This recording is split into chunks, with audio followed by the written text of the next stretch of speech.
ಕರ್ತನಲ್ಲಿ ಪ್ರೀತಿಯುಳ್ಳ ದೇವಜನರೇ, ನಮ್ಮ ಕರ್ತನಾದ ಯೇಸು ಕ್ರಿಸ್ತನ ಅತ್ಯಧಿಕವಾದ ಕೃಪೆಯು ಸಮಾಧಾನವು ತಮಗೂ ತಮ್ಮ ಕುಟುಂಬದ ಪ್ರಿಯರೆಲ್ಲರಿಗೂ ಉಂಟಾಗಲಿ.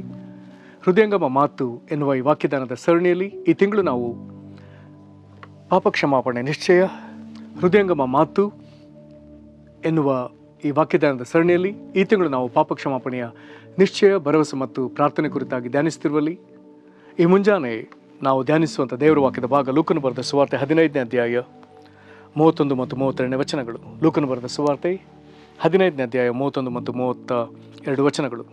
ಅದಕ್ಕೆ ತಂದೆಯು, ಕಂದ, ನೀನು ಯಾವಾಗಲೂ ನನ್ನ ಸಂಗಡ ಇದ್ದಿ ಮತ್ತು ನನ್ನದೆಲ್ಲ ನಿನ್ನದೇ, ಆದರೆ ಉಲ್ಲಾಸ ಪಡುವುದು, ಸಂತೋಷಗೊಳ್ಳುವುದು ನ್ಯಾಯವಾದದ್ದೇ.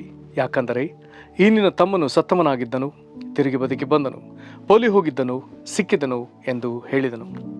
ಈ ವಾಕ್ಯಗಳನ್ನು ಗ್ರಹಿಸೋದಕ್ಕೆ ನಾವು ಶಕ್ತರಾಗುವಂತೆ ಕರ್ತನು ತಾನೇ ನಮ್ಮ ಮನೋನೇತ್ರಗಳನ್ನು ಬೆಳಗಿಸಿ ನಮಗೆ ತನ್ನ ಜ್ಞಾನವುಳ್ಳ ಆತ್ಮವನ್ನು ಅನುಗ್ರಹಿಸಲಿ. ದೇವರಾತ್ಮನಾದ ಕರ್ತನು ನಮಗೆ ಬೋಧಿಸಿ ದೇವರ ವಾಕ್ಯದ ಕುರಿತಾಗಿ ದಿನದಿಂದ ದಿನಕ್ಕೆ ಹೆಚ್ಚೆಚ್ಚಾದ ಪರಿಜ್ಞಾನವನ್ನು ನಮಗೆ ಅನುಗ್ರಹಿಸಲಿ. ನಾವೀಗ ಓದಿದ ಈ ವಾಕ್ಯದ ಭಾಗ ಈ ದಿನವೂ ಲೂಕನು ಬರೆದ ಸುವಾರ್ತೆಯ 15ನೇ ಅಧ್ಯಾಯದ ವಿಷಯವಾದದ್ದೇ. ಇದರಲ್ಲಿ ವಿಶೇಷವಾಗಿ 3ನೇ ಸಾಮ್ಯ, ತಪ್ಪಿಹೋದ ಮಗನ ಸಾಮ್ಯದ ಆ ಒಂದು ಭಾಗದಲ್ಲಿ ಒಂದು ಕೊನೆಯ ಭಾಗವನ್ನು ನಾವು ಈ ದಿನ ಧ್ಯಾನಿಸಲಿಕ್ಕಿದ್ದೇವೆ. ಇದರಲ್ಲಿ ತಪ್ಪಿಹೋದ ಮಗನು ಮನೆಗೆ ಬಂದಾಗ ಮನೆಯೊಳಗೆ ಒಂದು ದೊಡ್ಡ ಸಡಗರ ಸಂಭ್ರಮ, ಹಬ್ಬದ ವಾತಾವರಣ, ದೊಡ್ಡ ಔತಣಕೂಟ, ವಾದ್ಯಗೋಷ್ಠಿ ಇದೆಲ್ಲವೂ ನಡೆಯುತ್ತಿರುವಾಗ ಹಿರಿಮಗನು ಹೊಲದಲ್ಲಿದ್ದವನು ಮನೆಗೆ ಹಿಂದಿರುಗ್ತಾನೆ. ಅವನ ಹತ್ರ ಬರುವಾಗ ವಾದ್ಯ ನರ್ತನಗಳು ಅಲ್ಲಿ ಕೇಳಿ ಬರ್ತದೆ. ಆಳುಗಳಲ್ಲಿ ಒಬ್ಬನನ್ನು ಕರೆದು ಆತನು ಕೇಳ್ತಾನೆ, ವಿಚಾರಿಸ್ತಾನೆ. ಆಗ ನಡೆದ ಸಂಗತಿಯನ್ನು ಆಳಿನ ಮುಖಾಂತರ ಅಣ್ಣನು ತಿಳ್ಕೊಳ್ತಾನೆ. ತಮ್ಮನು ಸುರಕ್ಷಿತವಾಗಿ ಹಿಂದಕ್ಕೆ ಬಂದದೇ ತಂದೆಗಾದ ಸಂತೋಷ. ಹಾಗಾಗಿ ಒಂದು ದೊಡ್ಡ ಔತಣವಲ್ಲಿ ಏರ್ಪಟ್ಟದೆ. ಇದನ್ನು ಕೇಳಿ ಅಣ್ಣನಿಗೆ ಬಹಳವಾಗಿ ಸಿಟ್ಟಾಗ್ತದೆ. ಆತನು ಮುನಿಸಿಕೊಂಡ ಸ್ಥಿತಿಯಲ್ಲಿ ಒಳಗೆ ಹೋಗದೆ ಹೊರಗೆ ಇರ್ತಾನೆ. ತಂದೆ ಹೊರಗೆ ಬಂದು ಅವನನ್ನು ಕೇಳಿಕೊಳ್ತಾನೆ. ಆಗ ಅಣ್ಣನಾದವನು ತನ್ನನ್ನೇ ಅವನು ಕೇಳ್ತಾನೆ. ಅಂದರೆ ಇಷ್ಟು ವರ್ಷ ಆತನ ತಂದೆಗೆ ನಡ್ಕೊಂಡ ರೀತಿ, ಸೇವೆ ಮಾಡಿದ ರೀತಿ, ತಂದೆಯ ಅಪ್ಪಣೆಯಲ್ಲಿ ಒಂದನ್ನೂ ಮೀರದೆ ಆತನು ಅದನ್ನು ಪಾಲಿಸಿದ ವಿಧ, ಹೀಗೆಲ್ಲ ಇದ್ದರೂ ತಂದೆಯೊಮ್ಮೆಯೂ ತನ್ನ ಹಿರಿಮಗನಿಗೆ ಉಲ್ಲಾಸ ಪಡುವುದಕ್ಕಾಗಲಿ, ಸ್ನೇಹಿತರ ಸಂಗಡ ಉಲ್ಲಾಸ ಪಡುವುದಕ್ಕಾಗಲಿ ಒಂದೇ ಒಂದು ಪಶುವನ್ನು ಕೊಯ್ಸಲಿಲ್ಲ ಎಂಬುದಾಗಿ ಆತನು ತನ್ನ ಅಳಲನ್ನು ವ್ಯಕ್ತಪಡಿಸ್ತಾನೆ. ಮತ್ತೆ ತನ್ನ ಬದುಕನ್ನೇ ಹಾಳು ಮಾಡಿಕೊಂಡು ಬಂದು ಪಟ್ಟಿಂಗನಾಗಿ ಬದುಕಿ ಕೆಟ್ಟ ರೀತಿಯಲ್ಲಿ ಪ್ರವರ್ತಿಸಿದ ತನ್ನ ತಮ್ಮನು ಮನೆಗೆ ಹಿಂದಿರುಗುವಾಗ ತಂದೆ ಆತನಿಗೆ ಕೊಡ್ತಿರುವಂಥ ಸನ್ಮಾನದ ವಿಷಯದಲ್ಲಿ ಆತನು ತನ್ನ ಬೇಸರವನ್ನು ವ್ಯಕ್ತಪಡಿಸ್ತಾನೆ. ಆಗ ತಂದೆಯು ಮಾತನಾಡಿ ಹೇಳ್ತಾನೆ 31ರಲ್ಲಿ, ಕಂದ, ನೀನು ಯಾವಾಗಲೂ ನನ್ನ ಸಂಗಡ ಇದ್ದಿ ಮತ್ತು ನನ್ನದೆಲ್ಲ ನಿನ್ನದೇ. ಅವನಿಗೆ ತನ್ನ ಮನೆಯಲ್ಲಿರುವಂಥ ಸ್ಥಾನಮಾನವನ್ನು ತಿರುಗಿ ಆತನಿಗೆ ದೃಢಪಡಿಸ್ತಾನೆ. ಇದರೊಂದಿಗೆ ಬಹಳ ಪ್ರಾಮುಖ್ಯವಾಗಿ 32ನೇ ವಚನಕ್ಕೆ ಬರುವಾಗ ನ್ಯಾಯವಾದ ಒಂದು ಕಾರಣವನ್ನು ತಂದೆ ಮಾತನಾಡ್ತಾನೆ. ಏನದು? ಆದರೆ ಉಲ್ಲಾಸ ಪಡುವುದು, ಸಂತೋಷಗೊಳ್ಳುವುದು ನ್ಯಾಯವಾದದೇ. ಹಾಗಾದರೆ ಪರಲೋಕ ಸಂತೋಷ ಪಡುವುದಕ್ಕೆ ಒಂದು ನ್ಯಾಯವಾದ ಕಾರಣವನ್ನು ಈ ವಾಕ್ಯವು ಇಲ್ಲಿ ನಮ್ಮೊಂದಿಗೆ ಮಾತನಾಡ್ತಾ ಇದೆ. ಪರಲೋಕ ಸಂತೋಷ ಪಡುವುದಕ್ಕೆ, ಪರಲೋಕ ಉಲ್ಲಾಸಿಸುವುದಕ್ಕೆ ನ್ಯಾಯವಾದ ಕಾರಣವಿದೆ. ಅದೇನೆಂಬುದಾಗಿ ಹೇಳಿದರೆ, ದೇವರ ಆಯ್ಕೆಯನ್ನು ಕಳಕೊಂಡು ಈ ಲೋಕದಲ್ಲಿ ಪಾಪದಲ್ಲಿ ಬಿದ್ದು ಹೋದ ಮನುಷ್ಯರು ತಿರುಗಿ ದೇವರ ಬಳಿಗೆ ಬಂದು ದೇವರನ್ನು ಸೇರಿಕೊಳ್ಳುವಾಗ ಪರಲೋಕದಲ್ಲಿ ಸಂತೋಷ, ಪರಲೋಕದಲ್ಲಿ ಉಲ್ಲಾಸ, ಇದು ನ್ಯಾಯವಾದದೆಂಬುದನ್ನು ಯೇಸು ಇಲ್ಲಿ ಹೇಳ್ತಿದ್ದಾನೆ. ಹಾಗಾದರೆ ನಾನು ದೇವರ ಆಯ್ಕೆಯಿಂದ ತಪ್ಪಿ ಹೋದವನಾಗಿ, ಘೋರ ಅಪರಾಧ ಪಾಪಗಳಲ್ಲಿ ಬಿದ್ದವನಾಗಿ, ಪಾಪದ ಸಂಬಳ ಮರಣ ಅನುಭವಿಸಿ ದೇವರಿಂದ ದೂರ ಇರುವವನಾಗಿ ಇದ್ದ ಆ ಸ್ಥಿತಿಯಿಂದ ತಿರುಗಿ ಮಾನಸಾಂತರದಿಂದ ದೇವರ ಕಡೆಗೆ ತಿರುಗಿದಾಗ, ದೇವರು ನಮ್ಮನ್ನು ರಕ್ಷಿಸಿದಾಗ, ತಿರುಗಿ ನಾವು ದೇವರೊಂದಿಗೆ ಐಕ್ಯತೆಯನ್ನು ಸಾಧಿಸಿದಾಗ ಪರಲೋಕದಲ್ಲಿ ಸಂತೋಷವಾಗ್ತದೆ, ಒಂದು ದೊಡ್ಡ ಉಲ್ಲಾಸವಾಗ್ತದೆ. ಇದು ನ್ಯಾಯವಾದದ್ದು ಎಂಬುದನ್ನು ಈ ವಾಕ್ಯವು ನಮಗೆ ಹೇಳ್ತಾ ಇದೆ. ಇಲ್ಲಿ ಮುಂದುವರೆದು ಇನ್ನೂ ಕೆಲವು ಮಾತುಗಳಿದೆ. ಈ ನಿನ್ನ ತಮ್ಮನು ಸತ್ತವನಾಗಿದ್ದನು, ತಿರುಗಿ ಬದುಕಿ ಬಂದನು. ಹಾಗಾದರೆ ಪಾಪದಲ್ಲಿ ಇದ್ದ ಸ್ಥಿತಿ, ಸತ್ತ ಸ್ಥಿತಿ, ತಿರುಗಿ ತಂದೆಯನ್ನು ಸೇರಿಕೊಂಡ ಸ್ಥಿತಿ ಈಗ ಬದುಕಿದ ಸ್ಥಿತಿ, ಜೀವ ಪಡ್ಕೊಂಡ ಸ್ಥಿತಿ.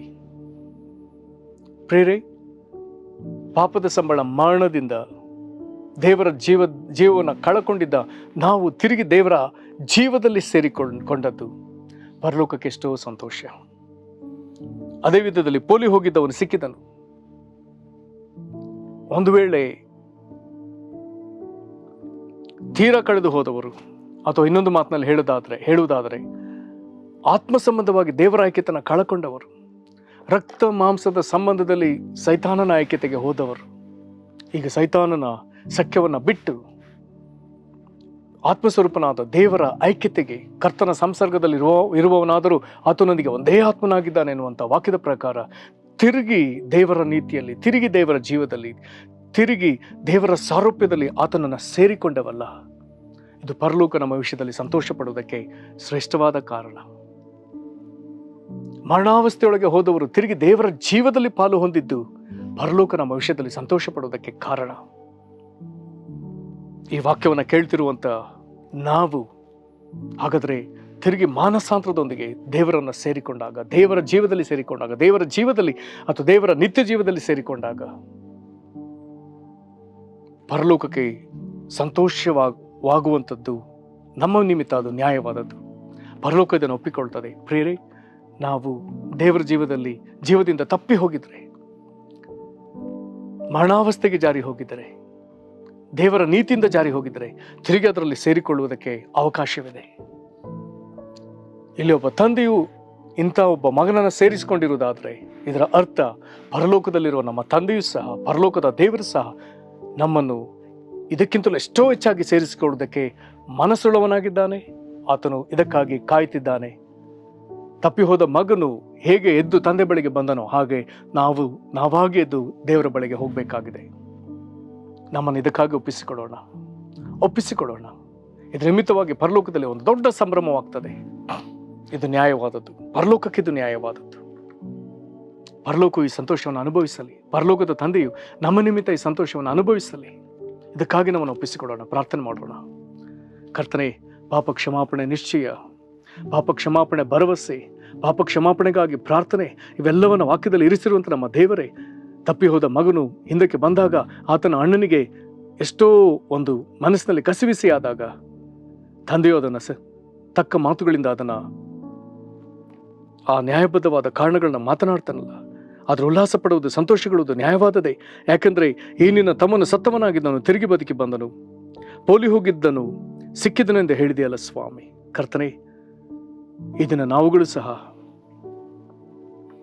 ನಾವು ಸತ್ತ ಸ್ಥಿತಿಯಿಂದ ತಿರುಗಿ ನಿನಗೆ ಜೀವದ ಸ್ಥಿತಿಯಲ್ಲಿ ಸಿಕ್ಕುವುದು ಎಷ್ಟೋ ಒಳ್ಳೆಯದು. ಪಾಪದ ಸ್ಥಿತಿಯಲ್ಲಿ ಬಿದ್ದವರು, ನಿನ್ನ ಐಕ್ಯತೆಯನ್ನು ಕಳ್ಕೊಂಡವರು ತಿರುಗಿ ಕರ್ತನೆ ನಿನ್ನ ನೀತಿಯಲ್ಲಿ ನಿನ್ನೊಂದಿಗೆ ಸೇರಿಕೊಳ್ಳುವಂಥದ್ದು ಇದೆಷ್ಟೋ ನ್ಯಾಯಬದ್ಧವಾದದ್ದು. ಇದರಿಂದ ಪರಲೋಕದಲ್ಲಿ ಸಂತೋಷ, ಉಲ್ಲಾಸ, ಇದು ನ್ಯಾಯವಾದದ್ದು ಎಂಬುದಾಗಿ ಹೇಳ್ತಿದ್ದಲ್ಲ ಕರ್ತನೆ. ನಾವು ತಿರುಗಿ ನಿನ್ನ ಜೀವದಲ್ಲಿ ಸೇರುವಂಥದ್ದು, ನಾವು ತಿರುಗಿ ನಿನ್ನ ನೀತಿಯಲ್ಲಿ ಸೇರುವಂಥದ್ದು, ನಾವು ತಿರುಗಿ ನಿನ್ನ ಐಕ್ಯತೆಗೆ ಬರುವಂಥದ್ದು, ಇದರ ನಿಮಿತ್ತ ಪರಲೋಕದಲ್ಲಿ ಉಲ್ಲಾಸ, ಸಂತೋಷವಾಗುವಂಥದ್ದು ನ್ಯಾಯವಾದದ್ದೆಂಬುದಾಗಿ ನೀನು ಹೇಳೋದ್ರಿಂದ ನಮ್ಮ ನಿಮಿತ್ತ ಪರಲೋಕದಲ್ಲಿ ಸಂತೋಷವಾಗಲಿ, ಪರಲೋಕದ ತಂದೆಯು ಸಂಭ್ರಮಿಸಲಿ, ನಾವು ತಿರುಗಿ ನಿನ್ನ ಜೀವದಲ್ಲಿ ಪಾಲುಗಾರರಾಗಲಿ, ನಾವು ತಿರುಗಿ ಕರ್ತನೆ ನಿನ್ನ ನೀತಿಯಲ್ಲಿ ಸೇರಿಕೊಳ್ಳುವುದಕ್ಕೆ ಅಪ್ಪಣೆಯಾಗಲಿ. ಕರ್ತನೆ, ಯಾರ್ಯಾರೆಲ್ಲ ನಿನಗೆ ಇನ್ನೂ ಈ ವಿಧದಲ್ಲಿ ನಿನ್ನೊಂದಿಗೆ ಸೇರಿಕೊಳ್ಳಬೇಕು ಅವರೆಲ್ಲರೂ ದಿನದಿಂದ ದಿನಕ್ಕೆ ಹೆಚ್ಚೆಚ್ಚಾಗಿ ನಿನ್ನೊಂದಿಗೆ ಸೇರಿಕೊಳ್ಳಲಿ. ಇದಕ್ಕಾಗಿ ನಿನ್ನ ಪ್ರಿಯ ಮಗನನ್ನೇ ಬಲಿ ಕೊಟ್ಟಿಯಲ್ಲ ಕರ್ತನಾದ ಯೇಸುವೆ, ನೀನು ಇದಕ್ಕಾಗಿ ಬಲಿಯ ಅರ್ಪಿತನಾಗಿ ನಿನ್ನ ರಕ್ತ, ಅಮೂಲ್ಯವಾದ ರಕ್ತವನ್ನು ಸುರಿಸಿ ಪ್ರಾಣ ಕೊಟ್ಟಿಯಲ್ಲ ಕರ್ತನೆ. ನಿನ್ನ ರಕ್ತ ಒಬ್ಬೊಬ್ಬರ ಪಾಪಗಳನ್ನು ಕ್ಷಮಿಸಲಿ, ಒಬ್ಬೊಬ್ಬರಲ್ಲಿ ಮಾನಸಾಂತರ ಹುಟ್ಟಿಸಲಿ, ಪ್ರತಿಯೊಬ್ಬರು ನಿನ್ನ ಜೀವನ ಪಡೆದುಕೊಳ್ಳಲಿ. ಪರಲೋಕದಲ್ಲಿ ಕರ್ತನೆ ವರ್ಣಿಸಲು ಅಸಾಧ್ಯವಾಗುವ ವಿಧದಲ್ಲಿ ಕರ್ತನೆ ದೊಡ್ಡ ಸಂತೋಷ ಎಡೆಬಿಡದೆ ಉಂಟಾಗಲಿ. ಕರ್ತನೇ ಸಹಾಯ ಮಾಡು. ಇನ್ನು ರಕ್ಷಣೆ ಹೊಂದಬೇಕಾದ ಕೂಟ ಎಷ್ಟೋ ಇರುವಲ್ಲಿ ಕರ್ತನೆ, ಅವರೆಲ್ಲರೂ ಬೇಗ ರಕ್ಷಣೆ ಹೊಂದಲಿ, ನಿನ್ನನ್ನು ಸೇರಿಕೊಳ್ಳಲಿ, ಸೃಷ್ಟಿಕರ್ತನಾದ ನಿನ್ನನ್ನು ಸೇರಿಕೊಳ್ಳಲಿ, ಜೀವನಾಯಕನಾದ ನಿನ್ನ ಜೀವದಲ್ಲಿ ಅವರು ಸೇರಿಕೊಳ್ಳಲಿ. ಕೃಪೆಯನ್ನು ಅನುಗ್ರಹಿಸು, ಆಶೀರ್ವದಿಸು. ಹಾಗೆ ನೀನು ಮಾಡುವುದಕ್ಕಾಗಿ ಸ್ತೋತ್ರ. ನಿನ್ನ ಕರಗಳಿಗೆ ಒಪ್ಪಿಸಿಕೊಡುತ್ತೇವೆ ಕರ್ತನಾದ ಯೇಸು ಕ್ರಿಸ್ತನ ಹೆಸರಲ್ಲಿ ಬೇಡಿದ್ದೇವೆ ನಮ್ಮ ತಂದೆಯೇ, ಆಮೇನ್. ಕರ್ತ ನಿಮ್ಮನ್ನು ಆಶೀರ್ವದಿಸಲಿ. ವಂದನೆಗಳು.